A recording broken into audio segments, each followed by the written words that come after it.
tem mensagens incríveis. Quando eu pensei em buscar e achareis, esse capítulo que é bastante interessante, primeiro eu lembrei do seguinte: quem aqui já usou o GPS no carro? Né? O GPS é super importante, às vezes ele manda você para o lugar errado, mas na maioria das vezes ele funciona. Mas ele só funciona se eu programar. Então não adianta buscar e não saber o que está buscando. Não programar para onde eu vou. Se eu sair com o meu carro e não programar o GPS, não adianta culpar o GPS porque ele não me levou. Eu não sei, eu não sabia onde eu queria. E outra coisa que a gente também sempre está lembrando do pedir. Eu me lembro uma vez que eu assisti uma palestra que me deixou assim, interessado. Não posso ultrapassar o silêncio.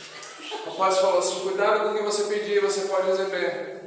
Então tem gente que pega assim: eu quero uma família unida, e nunca se livra dos filhos. A criatura está com 50 anos, e você fala assim: não vai sair de casa, né? Que é a famosa síndrome do ninho cheio, né? Está cheio ali, a criatura não sai, não faz nada, não se desenvolve, porque você quer uma família unida, né? Eu quero o amor da minha vida que pense o tempo todo em mim. A criatura liga para você de 5 em 5 minutos, você não consegue fazer nada na vida.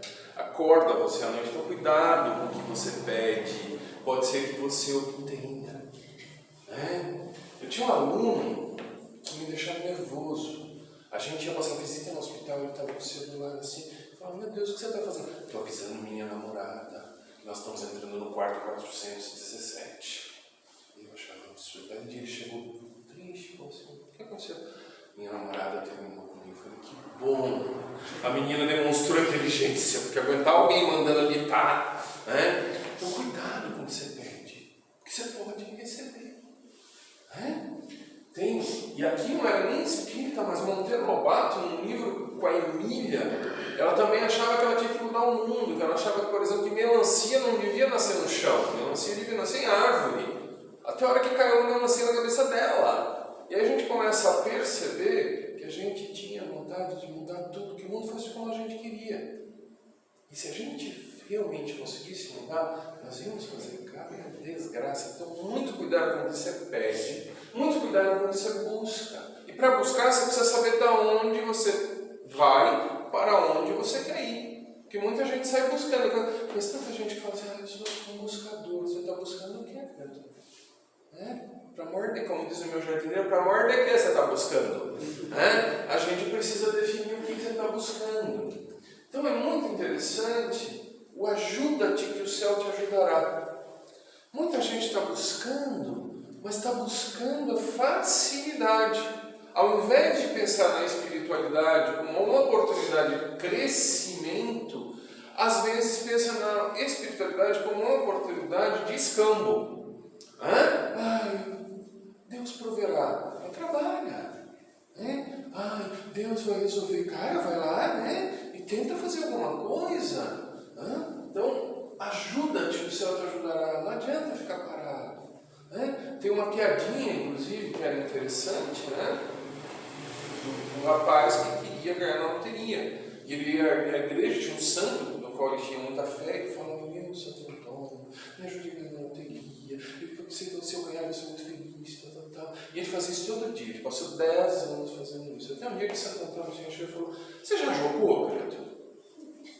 Joga. Quem sabe eu te ajudo, mas joga. Se você não jogar, você nunca vai ganhar na loteria.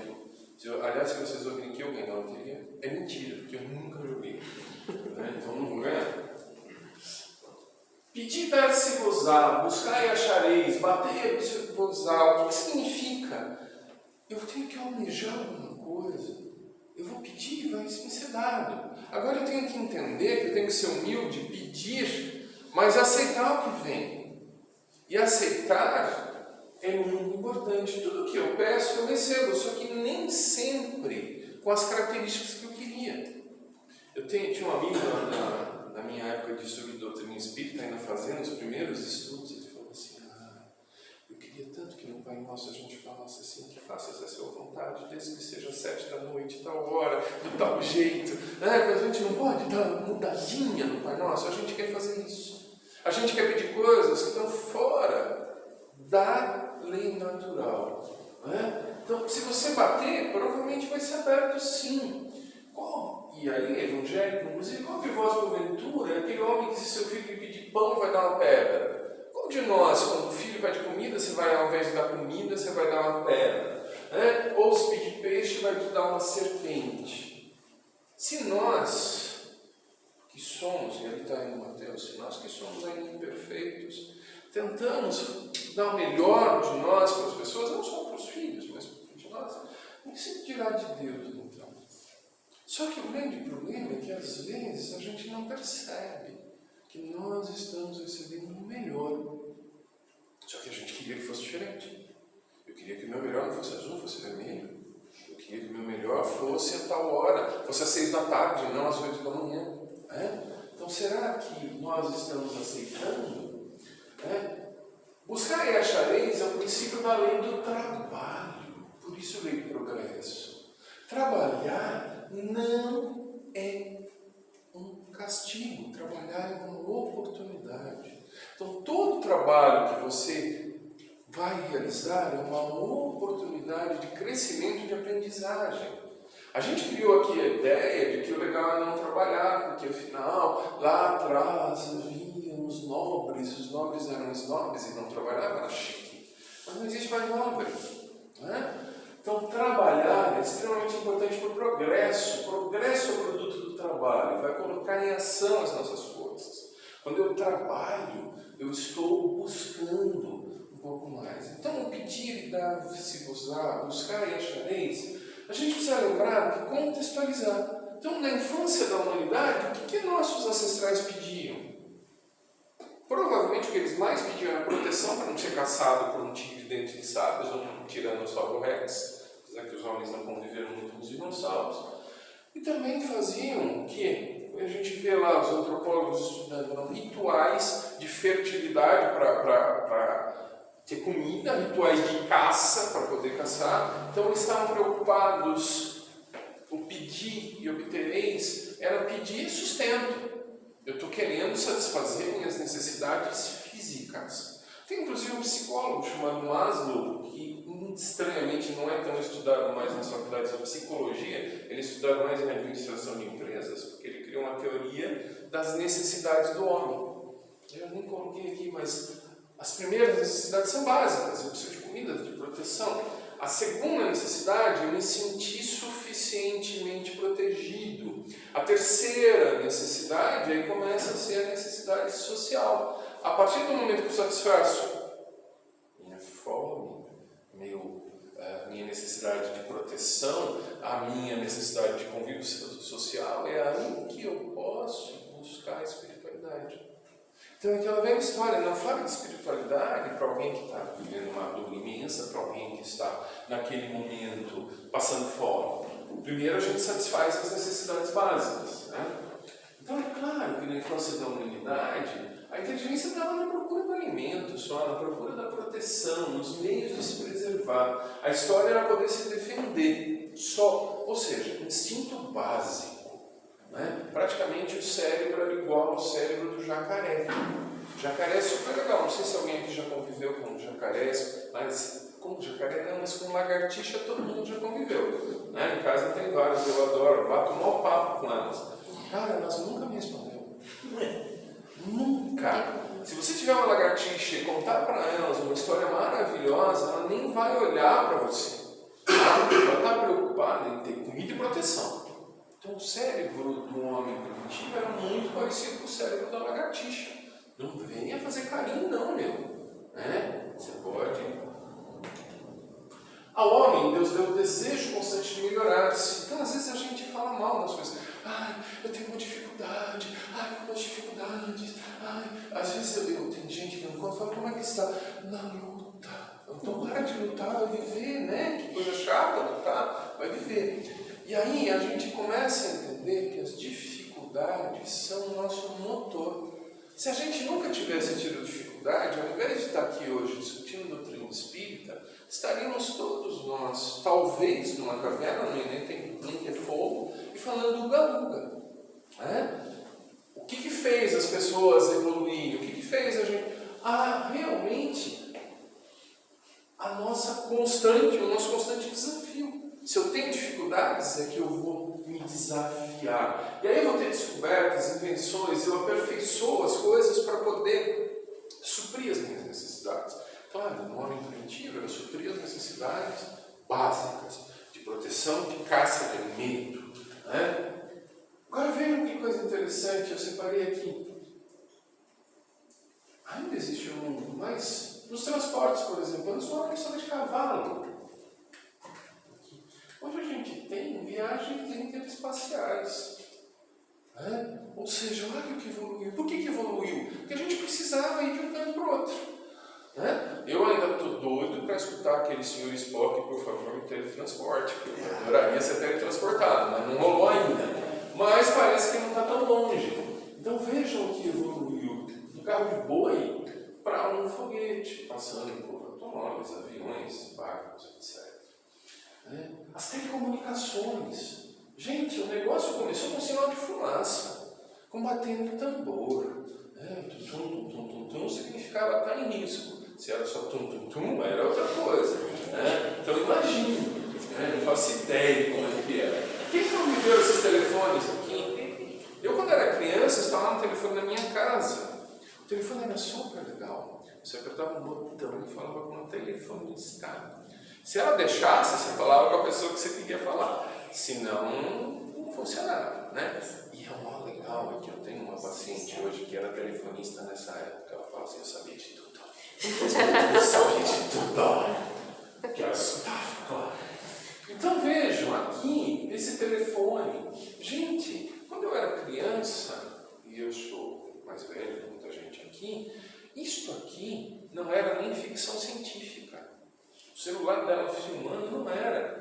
O Dr. Smith, em Perdidos do Espaço, que tinha um robô falando dos perdidos, perigo, ele tinha um negocinho que eu achava o máximo, em que ele conseguia falar com outra pessoa. Agora eu consigo falar com outra pessoa, eu consigo ver outra pessoa, eu consigo quase tocar outra pessoa pelo celular. Então olha que isso evoluiu, as telecomunicações, as moradias.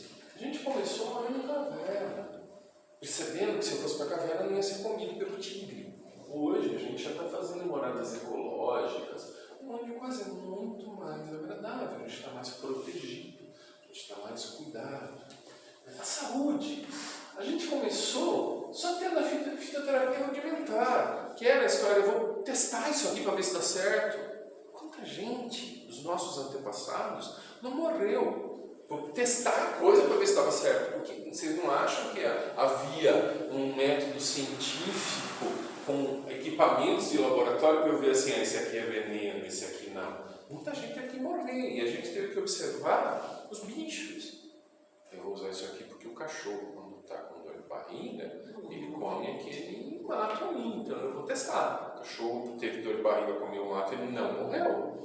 Então eu vou testar. Então essa fitoterapia muito arcaica, nada contra a fitoterapia que a gente conhece hoje, maravilhosa. A gente está usando potenciais, inclusive, potencial que hoje se fala muito na fitoterapia energética, que é muito legal. Muitas vezes eu não preciso nem da planta, de matar a planta, eu tenho a energia da planta. Mas vejam que as coisas evoluíram. A gente consegue, inclusive, agora fazer pesquisa em fitoterapia percebendo o que acontece.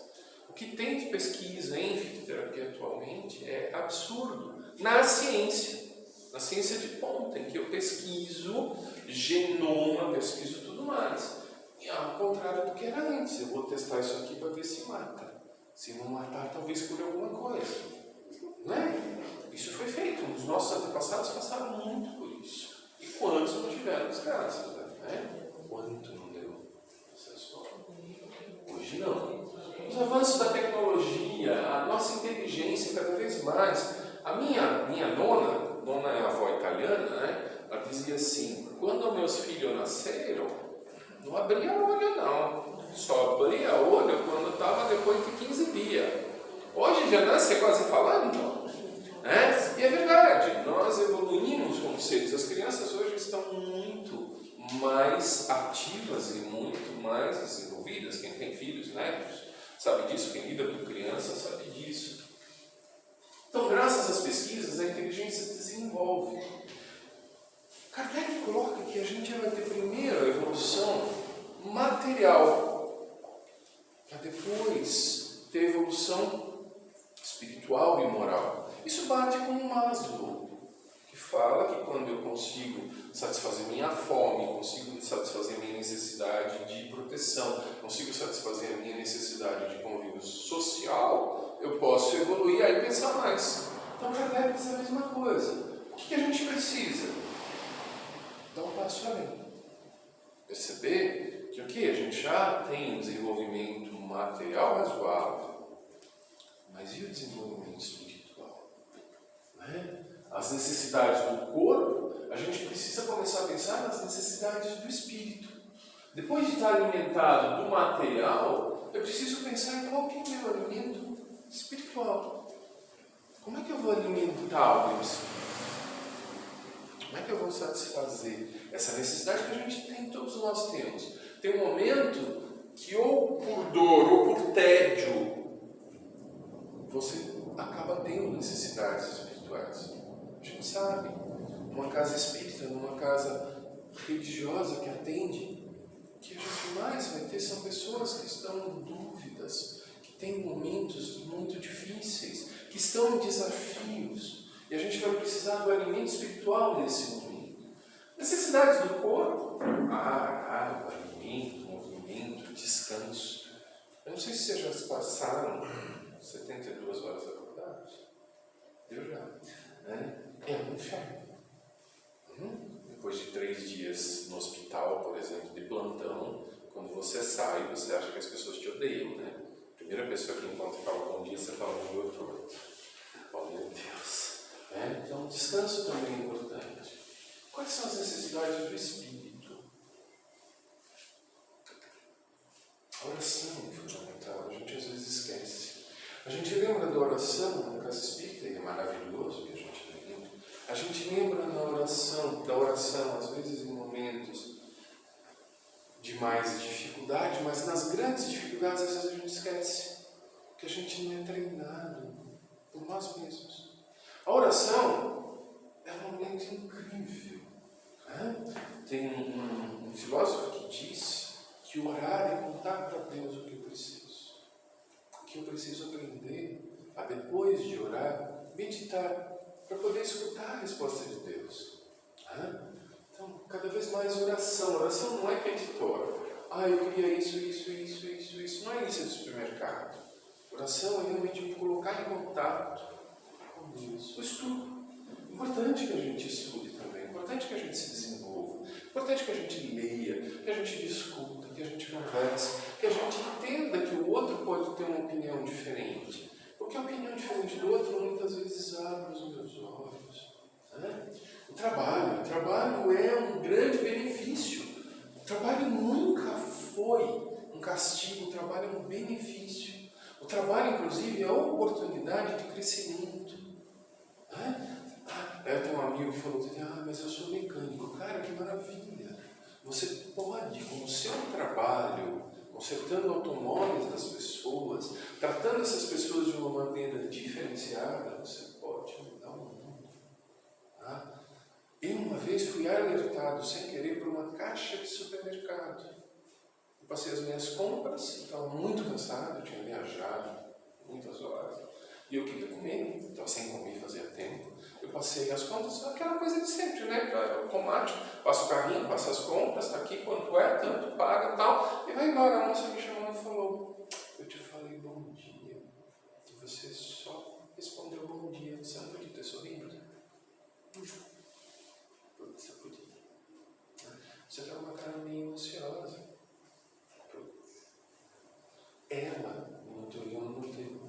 Então foi um grande aprendizado. A partir daquele dia, toda vez que eu ia no supermercado, a primeira coisa que eu fazia era cumprimentar, falar bom dia, tal. E aí um dia ela falou assim, acho que você está aprendendo. Paz íntima. Como é que a gente consegue paz íntima? Não é fácil. Às vezes a gente escapa, dá umas escorregadas, porque é para isso que a gente está aqui. Não sei se vocês sabem, a gente não está aqui para se divertir. A gente está aqui realmente para aprender. E se for só para se divertir, a gente não aprende nada. Então a paz íntima está na certeza de que eu estou fazendo o meu melhor, mesmo que dê errado. Porque muitas vezes eu estou dando o meu melhor, mas vai dar errado, não tem problema. Isso parte do nosso aprendizado. Mas eu posso relaxar, porque eu sou humano, estou aprendendo. Né? E o equilíbrio? A gente está sempre buscando esse equilíbrio. Como é difícil.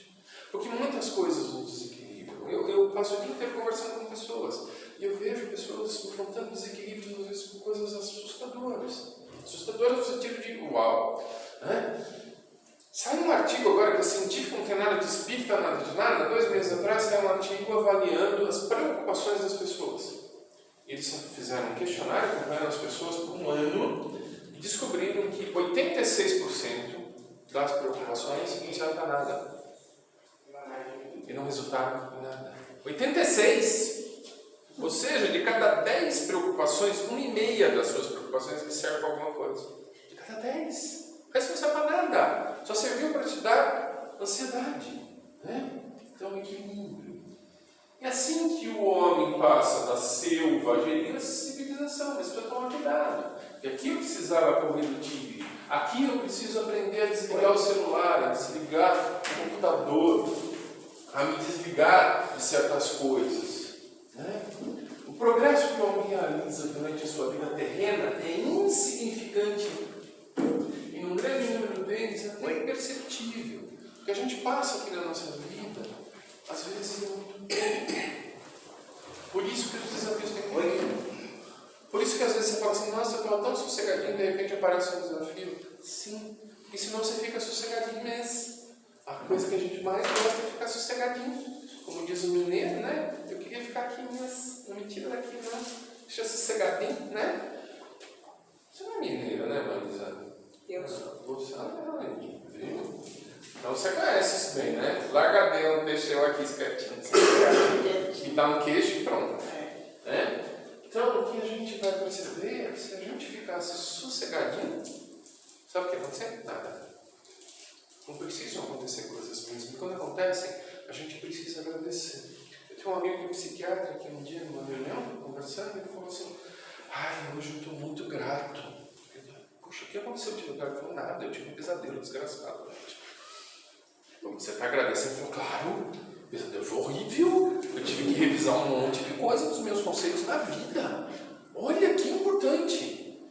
Né? E aí eu pensei, puxa vida, né? Acho que eu preciso começar a agradecer pesadelo também. Precisa começar a agradecer desafios, precisa começar a agradecer pessoas que me maltratam. Às vezes você fala, porque eu preciso ver. Como a humanidade poderia progredir sem a pré-existência e a resistência da alma? Será que a gente vai viver quanto tempo aqui? 70, 80, 90, 100? Né? 110 anos, ok. Mas é pouco tempo. Matemática, qualquer coisa dividido pelo infinito dá zero. Ou seja, 100 anos dividido pelo infinito dá zero. A significância de uma vida, de uma encarnação, é muito pequena em relação ao infinito. Então, meus caros, se a gente tivesse que resolver tudo nessa existência só, né? Você já pensou que coisa de esdrúxula? Graças à doutrina espírita, a gente vai aprender que nós temos chance. Isso não significa que eu posso ficar paradinho também, né? Isso não é motivo para ficar vagabundeando. Isso é motivo para a gente perceber que a gente não precisa resolver tudo agora. Se as almas deixassem a Terra todos os dias para não mais voltar, a humanidade se renovaria sem cessar com as entidades primitivas. Estaríamos todos agora primitivos ainda. Né? Se não houvesse isso, gente, quanta gente não nasce já contando histórias importantes, já aprendendo coisas importantes, já fazendo coisas importantes. Outro dia atendi um garotinho de 9 anos que sentou na minha cadeira, que era grande, assim, dobrou para mim, a perninha nem dava para dobrar. Aí ele virou para mim e falou, doutor, eu estou aqui para nós discutirmos o meu problema de saúde. Mas você tem 9. E aí ele teve que conversar com ele, foi muito interessante. Né? Então, não era uma alma recém-encarnada pela primeira vez, era uma alma que já vinha com muito conhecimento. Né? Então, a ideia da reencarnação ela é muito mais lógica. Né? Aqui o homem das cavernas, não haveria razão para que o homem hoje fosse mais adiantado. Né? Cada nascimento e trabalho intelectual teria começado. Se cada um tivesse que reiniciar tudo, meu Deus, ia ser um grande reinício, cada um de nós ia ter que fazer. E a gente já nasce com algumas características. E a gente já nasce também com algumas dificuldades. Eu, por exemplo, sou um péssimo músico. Eu devo precisar de umas 3 encarnações para conseguir tocar uma flautinha. Né? Então, a gente vai ter. A alma voltando com o seu progresso já realizado, adquirindo experiências e ao mesmo tempo percebendo. Quem de nós não percebe o que a gente precisa melhorar? Eu sei, Deus. Eu não sei o meu CPF na última encarnação, mas eu sei as besteiras que eu preciso melhorar. Então a gente vai precisar entender que graças a isso que a gente vai passar da barbárie para a civilização material e para a civilização moral, em que a gente não vai mais só lutar para sobreviver, mas a gente vai começar a ter um pouco mais de progresso espiritual. Eu até acabei pegando aqui a barbárie, o civilizado, que é aquele do terno, e aqui um colarinho branco, só para lembrar, e o evangelizado, a pessoa que vive pelo evangelho, a pessoa que às vezes te assusta com as coisas que ela conta. Eu conheci um monge budista que ficou 18 anos preso, e aí o Dalai Lama, quando ele conseguiu fugir, ele foi preso, torturado por 18 anos, quando ele conseguiu fugir, o Dalai Lama perguntou: o que você teve mais medo? Ele falou: eu tive mais medo de perder a minha capacidade de amar. Mas eu não tive, graças a Deus. Então aí você fala: uau, é muito diferente. Não sei se eu teria a capacidade que ele teve. Se Deus tivesse liberado o homem do trabalho físico, seus membros seriam atrofiados. Vocês sabiam que se a gente não usasse os bracinhos, os nossos bracinhos iam encurtar, e daqui a pouco, ao invés de ter bracinhos e perninhas, a gente ia estar que nem cobra no chão? Então, nós temos braços para usá-los, nós temos pernas para usá-los.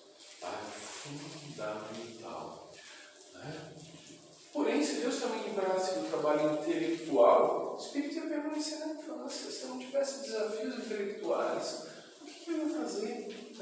Então Deus fez o trabalho uma necessidade, disse ao homem: buscares e acharás.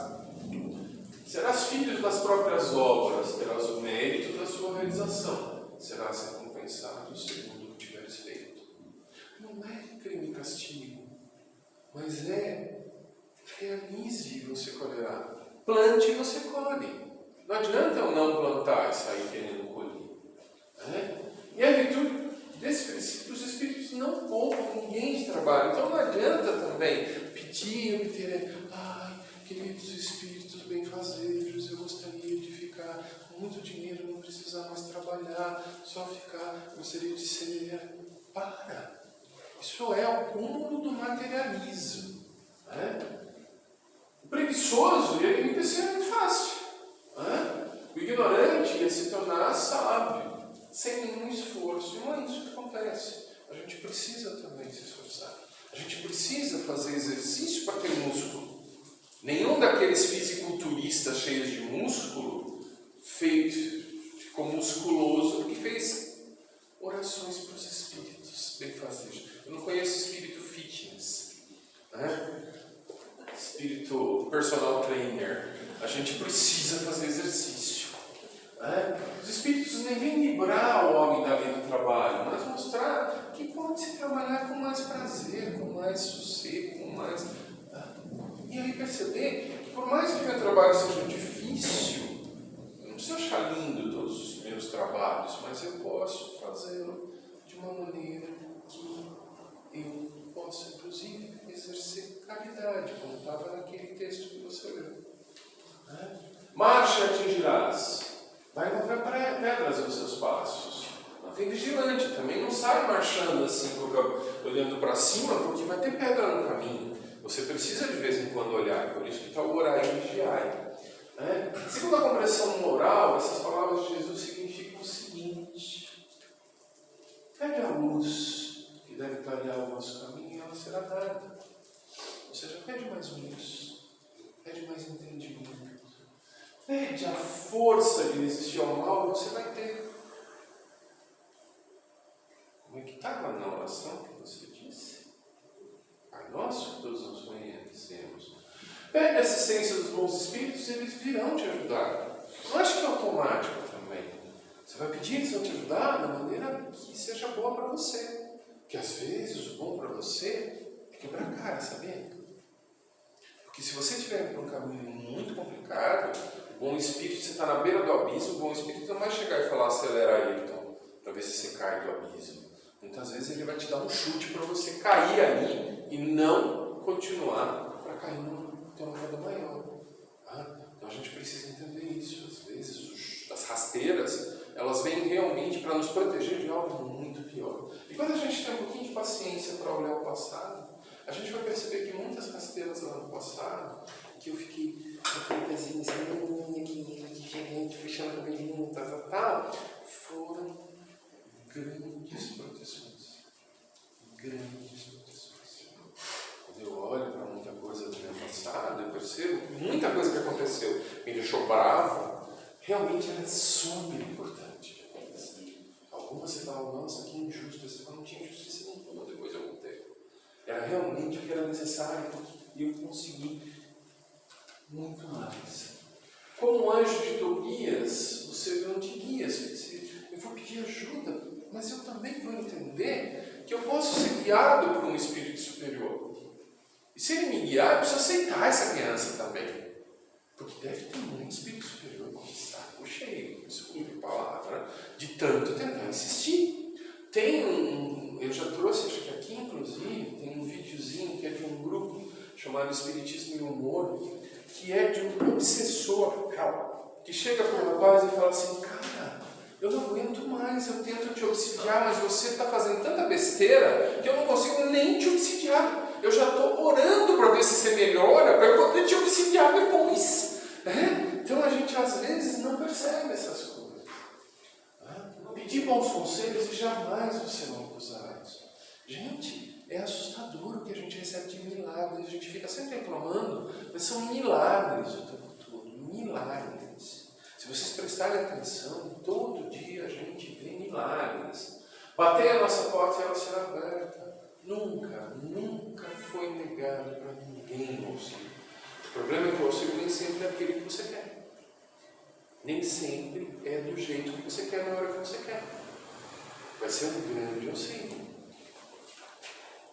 Mas pedir sinceramente. Cuidado com o que você pede, mais uma vez. Cuidado com o que você pede, pode ser que te deem. Então, muito cuidado. Pedir sinceramente, com fé, fervor, confiança. Apresente com humildade o seu pedido e não com arrogância. Estou tão cansado de ver gente, eu mereço tanto. Não sei porque eu sofro tanto, porque eu sou tão cheio de méritos, sabe como eu sou bonzinho? Poxa, Fica parecendo político entregando cesta básica e fazendo foto. Isso não tem nada de caridade. Isso é algo